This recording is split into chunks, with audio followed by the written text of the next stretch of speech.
કોંગ્રેસે ખેડૂતોના મુદ્દે મેદાન સંભાળ્યું છે। ખેડૂત યાત્રામાં દેવા પાક ધિરાણ માફી, ખાતર પિયત પાણી, નુકસાન સહાય તથા અગરિયાઓ માટે આર્થિક પેકેજની માંગ કરી છે। કપાસ મગફળીના પાકને માવઠાના મારથી નુકસાન, રણના અગરિયાઓના મીઠા પાટા ધોવાયા છે। સર્વેના નાટકો બંધ કરી સીધી સહાય ચૂકવવા આગ્રહ કરાયો છે। યાત્રા જિલ્લામાં ખેડૂતો રણવાસીઓને એકજૂટ કરશે।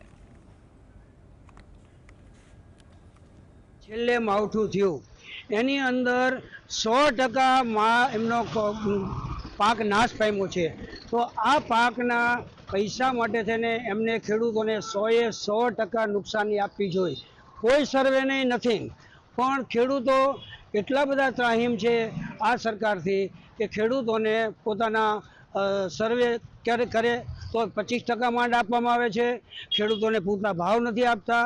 સર્વે કર્યા વગર તમામ ખેડૂતોને 100% એનું વળતર આપવું જોઈએ।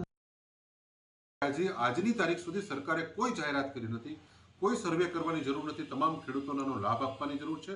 અગરિયાઓનું તમામ મીઠું સાફ થઈ ગયું છે। આ અગરિયાઓ પણ ખૂબ મોટી મુશ્કેલીમાં હોય, તમામ અગરિયાઓને પણ અત્યારે આર્થિક સહાય પેકેજ એમને જાહેર કરવાની જરૂર છે। અમે આ કિસાન અધિકાર યાત્રાથી ખેડૂતોને જાગૃત કરવાના છીએ।